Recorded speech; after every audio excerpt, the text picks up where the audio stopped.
Assalamualaikum warahmatullahi wabarakatuh. Perkenalkan, nama saya Tiffany Desafira dengan NIM 2111432 dari kelas 1 Informatika 8.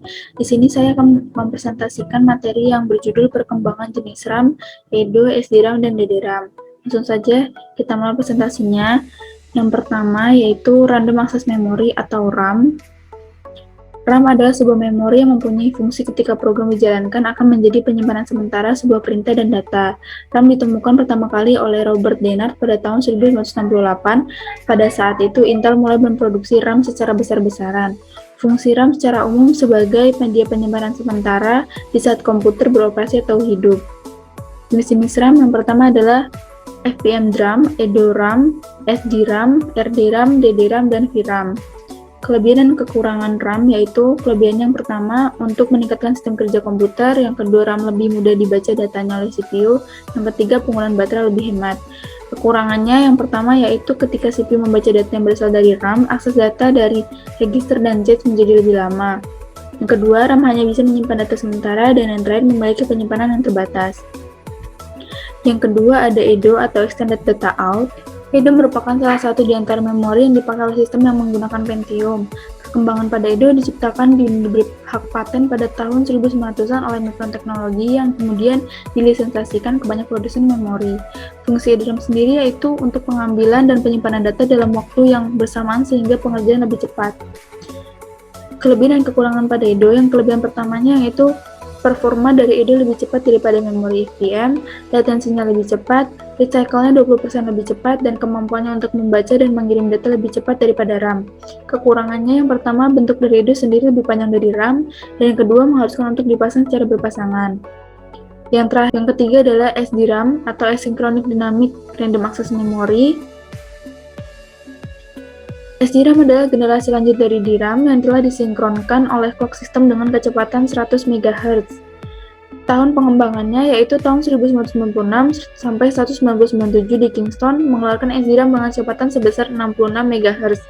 Tahun 1999, perusahaan Intel juga mengeluarkan Intel Pentium II yang meningkatkan clock speed-nya ke 100 MHz. Yang ketiga, tahun 1999 mengeluarkan SDRAM juga ditingkatkan kemampuannya menjadi 133 MHz. Dan yang terakhir, tahun 2000 perusahaan meluncurkan SDRAM yang mampu bekerja pada frekuensi 150 MHz. Tipe-tipe pada SDRAM, yang pertama SDRAM PC66, SDRAM PC100, SDRAM PC133, SDRAM PC150. Kelebihan dan kekurangan pada SDRAM, yang pertama SDRAM dapat dipakai dengan kecepatan dan data 100 MHz. Desain pada SDRAM sendiri telah memenuhi syarat dari prosesor yang tersedia secara komersial.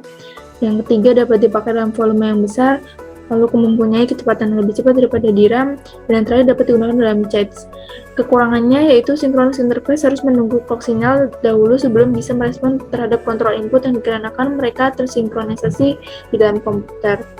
Yang terakhir ada DRAM atau Double Dead Random Access Memory. DDRAM atau yang bisa kita sebut dengan DDR merupakan teknologi lanjut dari SDRAM yang dikembangkan lagi. Pengembangannya mulai tahun 2003. Yang pertama DDR2 resmi diluncurkan memiliki 2 clock rate. Yang kedua tahun 2006 diluncurkan DDR3 yang diluncurkan oleh Samsung dan semakin populer setelah Core i7 dirilis. Yang ketiga tahun 2011 DDR4 ternyata sudah dikembangkan sebelumnya dirilis DDR3. Yang terakhir tahun 2020 DDR5 resmi diumumkan tetapi popularitas belum gemilang karena banyak prosesor yang belum support dengan adanya DDR5. Tipe-tipe DDR-RAM yaitu yang pertama DDR SDRAM, DDR2 SDRAM, DDR3 SDRAM, DDR4 SDRAM, dan DDR5 SDRAM. Kekurangan dan kelebihannya, kelebihan yang pertama yaitu setiap centang dari bus memori harus dieksekusi 2 kali. Yang kedua, kecepatan transfernya lebih cepat dibanding SDRAM. Yang ketiga, lebih efektif dan dengan menggandakan kecepatan bus sistem. Yang keempat, bisa mencapai tingkat data yang lebih cepat. Yang kelima, lebih menghemat data. Kekurangannya yaitu memori kontrolnya lebih canggih sehingga tidak semua motherboard bisa menggunakannya.